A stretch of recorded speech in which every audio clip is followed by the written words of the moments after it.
Hey everybody, welcome back to the channel. It's Max here, the fast talking flipper. I've got Angie off to the side. We're going to go through what sold yesterday, and we screwed up. Say hi to Kovu over there. We screwed up. We let our promotions die, and eBay died.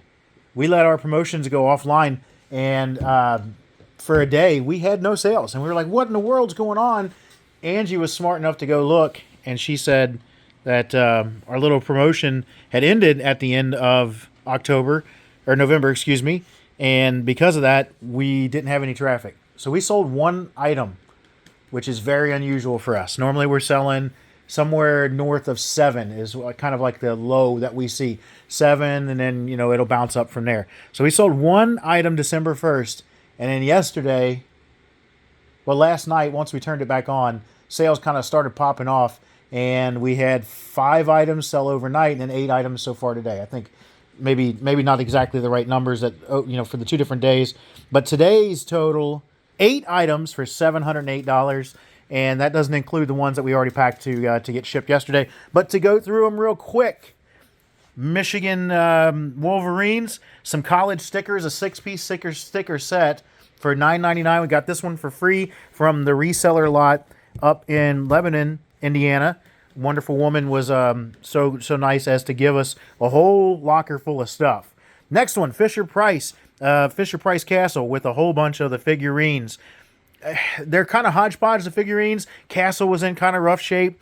I bought this right down the street off of Facebook, $30, but I got a whole bunch more vintage Fisher Price stuff to go along with it. This particular one sold for $89.99. And I gave $30 for the whole lot, so we're already in the profit. Plus, we sold a few other pieces previous to this before that, so we're already well into the profit on it. I did screw up. I put the shipping in wrong. I put the size of the box wrong. I thought that this was another piece, and I wasn't looking at it, and I miscalculated the size of the box. This is getting into the volumetric weight. You can see it's 24, 24, 12, and I had put it in 18, 16, 6. And that bumped it up. So I can't use USPS like I normally would. I have to go down to the UPS store down the street and actually ship through them. It cost me a few bucks. I think it's going to cost me about $3 or $4 to go UPS. Luckily, I can still ship UPS and it still arrives the same time, so there's no problem there. But to move along, to go past that, we sold the next item on the list. Ta-da! I sold a this here cassette deck. I have it hooked up to verify that it doesn't work. I do have the original box for it. I did overpay. I bought this at an auction, and I think I paid $40 for it. We figured it worked, and if it worked, it would have been great because it went for about $250 if it worked, but it didn't, and I didn't know that, so I paid $40 for it, got it home, tried it out, it didn't work. I took an offer on it. I had it listed for $125. Sent out offers at $110, got a counter at $100, and it sold plus shipping, so $100 plus shipping. Got a PS1 Slim, or just PS1 is the proper name, I believe. Is it called a Slim? PS1 Slim. I knew that. The real PS1 Slim Shady. The guy here sold for $44.99. Just that piece. No cords, no extras. Just that. $44.99 plus shipping. Next, a Lego. Little one here. Did we get this in our Lego lot? Yep. Our $600 Legos and video games lot. We got this piece here, $16.99 plus shipping. Got a Nintendo Switch. It's already boxed up. We didn't want to leave it out. We wanted to get the exact shipping on it. $179.99. Where did we get that? We buy here and there. We'll buy video game lots, and that came in an assorted video game lot. I think we $50 for it, yeah, something like that. When it broke down, individually by piece that we were buying off of him, gave $50 for it. He got it in a trade. He was happy to get some cash. We were happy to get it because it sold for $179.99. Got an amiibo, another one of the amiibos that was thrown in on this the same deal here. This little amiibo sold for $24.99 plus shipping. I said it before. These guys, if you haven't started buying them yet, try to find them before they go out of style because they're definitely money. Some of them go for hundreds of bucks. Got that amiibo, $24.99. In the bag here is a Pokemon Sun, Pokemon Moon, and Pokemon Rumble Blast. Sun and Moon are both in their cases. The Rumble Blast is just a loose game, and we were able to sell that group there for $59.99. Where did we get that one? Oh, it was with the 600 lot. Yeah, there was a whole bunch of stuff. I got, and that's for the 3DS, correct? So that's DS games. I got a whole bunch of DS games in with it, the $600 lot.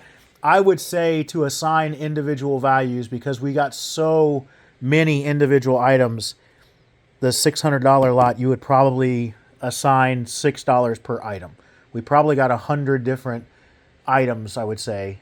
Yeah, with games, consoles, the Legos, the Amiibos, everything. I think if we called it 100 different pieces. So some things we'll win on, like this and this, for, you know, being able to sell it for $24.99 and assign it a $6 value. We've got a Lego set that's listed at $350, and when it sells, definitely get a high value on that. But then when we sell video games out of there for $4.99, we lose money. But that's assigning even value to it. So you have to, you know, look at it how you space it out. Because $6 cost of goods sold on a $350 item is 2%, less than 2%. That evens out for a lot of $6 cost of goods sold on a $25 item, where now you're at 25% of the cost of goods sold. So it, you know, it evens out when it comes into the long run. I think total on that particular buy, we will end up somewhere about 30% cost of goods sold, 20% cost of goods sold, somewhere in between there, in between that number, which is pretty good when you consider that on eBay, you're going to probably pay somewhere in the neighborhood of 15 to 18% in fees total, depending on what you do with your store and how you do boxing.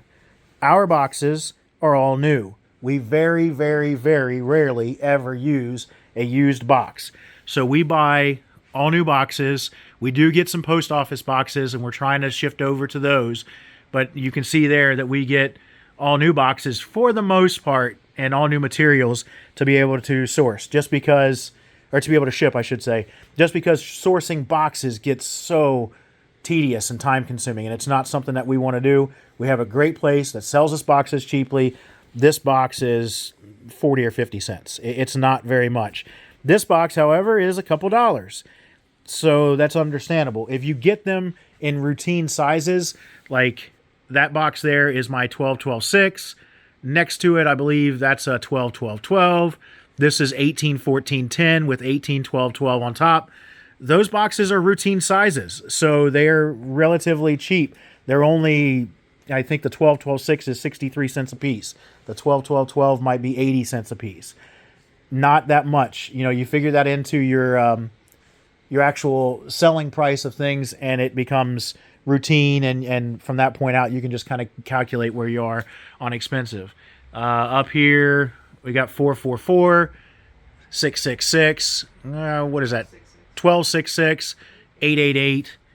Yeah, these kind of get into some oddball sizes. Yeah, we get some oddball sizes here. I like these ones. Actually, these came in that set, or the $1,350 reseller lot that we bought, and that's an odd size, 13 3/8 by 5 by 11 3/8. It's great for shipping like consoles, just game consoles, but short of that, it's kind of weird for shipping anything else. Like if you're shipping shoes or anything along those lines, it gets a little bit weird, but it's great for that. This looks like a 16-4-6 or something along those lines. Yeah, 16-8-6. Another just oddball, weird size box, but it's good to have around. So that kind of gives you an idea of what we do with shipping, how many items we can, you know, easily turn over in a night. Oh yeah, plus we got this guy. That makes life a whole heck of a lot easier between the peanuts and the roll of bubble wrap. It's super simple to ship. It'll take us, we'll have this done in 20-30 minutes, having these, you know, couple packages made up, even including the that guy over there. So forgive my heater, it's not working right now, and it's getting cold out, so we have to get that fixed soon. But so yeah, that gets you an idea of what we do in a day of shipping and how things go. And get a look at our pigsty of a place that we're working out of, trying to get things organized while still running. I think we overall last month we did 14,000 in sales on 326 items, and it was a bananas month. We're looking forward to continuing on into December and then January. And if we can carry those kind of numbers, I'll be super happy. We're just, the hardest part is going to be to continue to be able to source that much stuff. Our death pile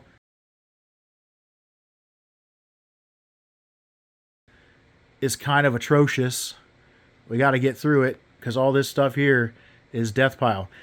We have plenty, but at the same time, if you don't keep your pipe full, at some point there will be a hiccup and you will have an empty pipe, and you don't want that. So we're always looking to source.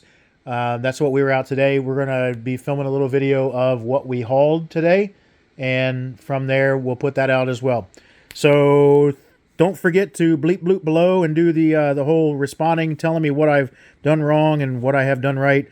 And what you got to do, that subscribe thing. Yeah, subscribe, like, share, friend it, be happy with it, sleep with it. I don't know what you want to do, but do all that stuff. And thanks for tuning in. We'll see you next time.